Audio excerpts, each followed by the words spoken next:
आखिरकार बीजेपी इस बार के बजट से क्यों नहीं इत्तेफाक रखती और क्यों नहीं मुतमईन?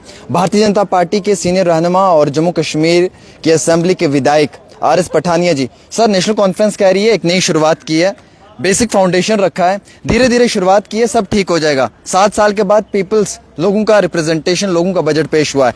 ये मरकजी हुकूमत का बजट नहीं है।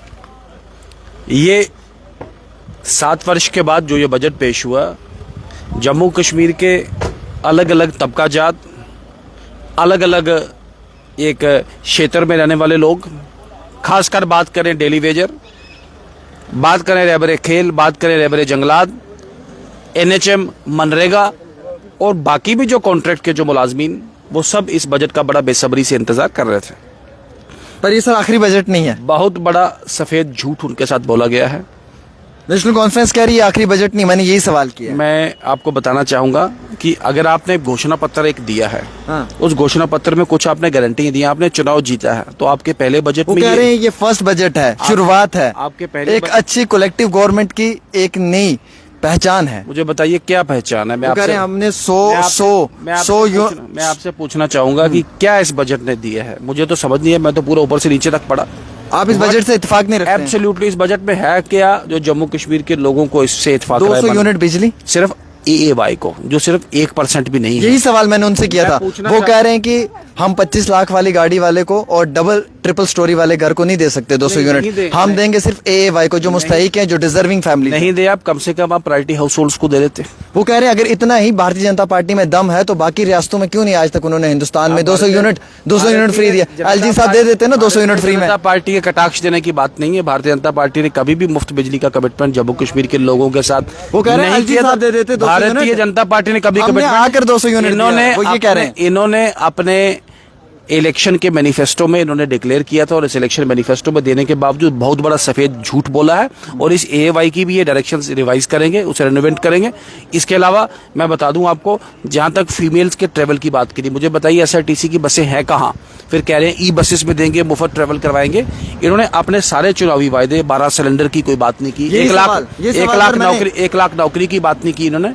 वो सर ये कह रहे हैं कि हम मिशन यूथ के थ्रू 4 लाख नौकरियां, 25,000 नई वैकेंसीज, शुरुआत तो हुई है, एक्सेप्ट तो करना पड़ेगा बीजेपी को आफ्टर 7 years। मिशन यूथ या बाकी जो प्लान्स हैं सारे जो उन्होंने अभी बोले हैं आपके सामने, कल को स्टेट मैरिज असिस्टेंस की बात की तो वो भी बढ़ा दी, 75,000 देंगे, लेकिन वो भी सिर्फ AAY को। और बाकी जो स्कीम्स की बात की है वो तो सब भारत की संचालित। मुझे बताइए आप मानते हैं कि APL डिजर्व करता है 200 यूनिट फ्री? आप मानते हैं APL डिजर्व करता है? आप मानते हैं कि आप डिजर्व करते हैं 200 यूनिट? बड़ी गाड़ी सर मैं आपसे पूछ मेरी बात, आप डिजर्व करते हैं 200 यूनिट? कह रहा हूँ उस पे आमिर जी, मैं ठीक कह रहा हूँ, आपकी बात ठीक है और इस पे कोई संशय नहीं कि बड़ी गाड़ी वाला बड़ा मकान वाला नहीं। लेकिन आपने अपने घोषणा पत्र में क्यों नहीं लिखा कि हम BPL को देंगे, AAY को देंगे? इज देयर नॉट ए सवाल? आपने वोट तो सबका लिया, सबको लगा कि मुझे मिलेगा, सेक्रेटरीट में मुलाजमों को लगा मुझे मिलेगा, अफसरों को लगा मुझे मिलेगा, वोट डाला होगा। आपकी बात ठीक है, डिजर्व नहीं करता, लेकिन आपने लिखा क्यों नहीं अपने घोषणा पत्र में? आपको स्पेसिफिक होना चाहिए था। पहले आपने वहां लिखा कि 200 यूनिट बिजली हर किसी को देंगे, फिर आपने दूसरी कहानी इसमें डाल दी। तो ये सरासर फ्रॉड है नेशनल कॉन्फ्रेंस के नाम से। मैंने कहा झूठ बोलना, सब्जबाग दिखाना और घुमाना और फिराना नेशनल कॉन्फ्रेंस की नसों में। नेशनल कॉन्फ्रेंस इस बजट में वही बार बार दोहराया है। का दिल टूटा है, रहबरे खेल, वोकेशनल टीचर्स का। चिंता मत करें, लेकिन आपके माध्यम से कह रहा हूँ वो उनको पक्का करेंगे और करवाएंगे। सर आप तो पिछले 7 सालों में कुछ नहीं कर पाए, ना ही आपके LG साहब कुछ कर पाए और ना आप बीजेपी के लोग कुछ कर पाए। 7 सालों में कुछ नहीं किया सर आपने, सिर्फ स्कैम्स हुए नौकरियों में, उसके सिवा कुछ नहीं हुआ। आपका बहुत अच्छा सवाल है, मुझे जवाब देने दें। ऐसा है कि सन 1994 के बाद किसी भी डेली वेजर को, कॉन्ट्रैक्ट वाले मुलाजमीन को पक्का करने की कोई भी स्कीम, कोई भी चुनी हुई सरकार, 94 बाद NC सरकार आई, उसके बाद मुफ्ती साहब का सरकार आया, फिर गुलाम नबी आज़ाद का सरकार आया, फिर उमर साहब का सरकार आया। 2014, 94 और 14, 20 वर्ष तक किसी भी मुलाजमीन को पक्का करने की कोई भी स्कीम सरकार लागू नहीं कर पाई। हमने आते ही इसकी आवाज़ उठाई और पहली बार इनका ऑनलाइन हुए, इनकी गिनती हुई कि ये लोग हैं कितने। इनको ऑनलाइन करने के बाद दूसरा जो काम हुआ आपको बताऊं कि हम अपनी बजट स्पीच, अपने गवर्नर्स एड्रेस और आखिरकार SRO 520 और 21 आया, उस SRO 520-21 इससे पहले वो SRO इम्प्लीमेंट हो गया, सरकार चली गई। गवर्नर महोदय ने इसमें इसलिए विषय नहीं लिया क्योंकि गवर्नर की जो भी सरकार होती है, LG की सरकार होती है, ये एक मेकशिफ्ट सरकार होती है, मेजर पॉलिसी डिसीजन लेती नहीं है। उन्होंने कहा कि चुनी हुई सरकार जो भी आएगी वो करेगी। हमने उस वक्त भी जोर लगाया, आप डिस्क्रेडिट नहीं कर सकते हमें।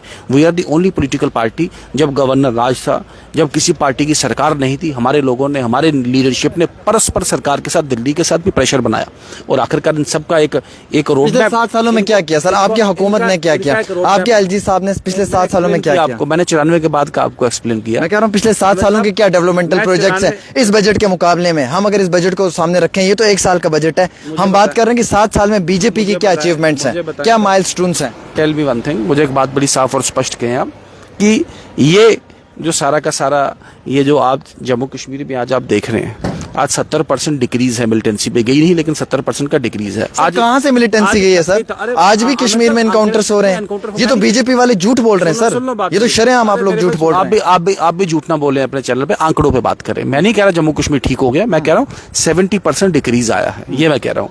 कल उमर साहब ने भी झूठ बोला कि जम्मू से आतंकवाद नहीं किया, बसोली में हमला हो गया। अरे भाई, आज असेंबली पे हमला नहीं हुआ जो नेशनल कॉन्फ्रेंस के दौरान होता था। वो जो गाड़ियां वाले लेके अपने घर से ऑफिस जाने में डर लगता था, कम से कम एक सेंस ऑफ सिक्योरिटी है कश्मीर में। मानते हैं सर, मानते हैं ना, their sense of security. Jammu Kashmir में एक टूरिज्म में एक बहुत बड़ा जंप आया है। सरकार ने कोशिश की, कॉन्फिडेंस बिल्डिंग मेजर के साथ अनलिमिटेड फंडिंग जम्मू कश्मीर को आई है। हाँ, वो ठीक है। मैं अब आप कॉन्टेस्ट बोलेंगे, मैं आपका सवाल पहले पूछ लूं। कुछ ऑफिसर साहिबान ने शायद को आगे पीछे करने की कोशिश की, हम उसे ऑन नहीं करते। हमने सरकार को कहा कि आप इसमें इंक्वायरी करें और जो भी उक्त ऑफिसर अधिकारी हैं, स्कीम ठीक है लेकिन उसकी इंप्लीमेंटेशन में यहाँ प्रॉब्लम है, तो आप उसमें अधिकारियों को खिलाफ एक्शन करें, उसमें बढ़ें। हम आपके साथ हैं, हम आपके साथ खड़े हैं। लेकिन अब ये नहीं कह सकते ये पुरानी सरकारों का, भाई आपको सब देखना, अब तो आपके पास कंट्रोल है। एक लॉ एंड ऑर्डर छोड़ को हर विभाग आज नेशनल कॉन्फ्रेंस की सरकार के पास है, हर विभाग के इंचार्ज यही है, लेकिन उसके बावजूद भी कुछ नहीं कर पा रहे। तो आप इस बजट को आउट ऑफ 10 से कितने मार्क्स देना? 0, बहुत बड़ा 0। This budget is 0। इस बजट ने जम्मू कश्मीर के लोगों को धोखा दिया। इस बजट ने जम्मू कश्मीर के लोगों की उम्मीदों पे बहुत बड़ा एक बिजली गिराई है, इसने कुठाराघात किया है। ये बजट एक बहुत बड़ा धोखा है जम्मू कश्मीर के लोगों के साथ। नेशनल कॉन्फ्रेंस ने पहले उम्मीद जगाई और बाद में उम्मीद पे पानी फेरा, ये नेशनल कॉन्फ्रेंस ने किया। मेरा उमर साहब को एक छोटा सा निवेदन मैं आपके माध्यम से करना चाहूंगा। अरे भाई, माह रमजान का बड़ा कहाँ इतना जोर ताकत लगा रहे थे आप? हाँ, ये कॉपी पेस्ट करके लोग पढ़ सकते हैं कौन सी स्कीम में कहाँ मिल सकता है, इसमें था ही कुछ नहीं उसमें। चलिए, बहुत बहुत शुक्रिया। हमारे साथ RS पठानिया जी हैं, जो बीजेपी के विधायक हैं, जिन्होंने कटाश अल्फाजों में जो है वो उमर अब्दुल्ला के इस बार के बजट के ऊपर जो है वो टिप्पणी की और कहा कि इस बार के बजट से कोई भी फायदा जम्मू कश्मीर के लोगों को नहीं मिला है।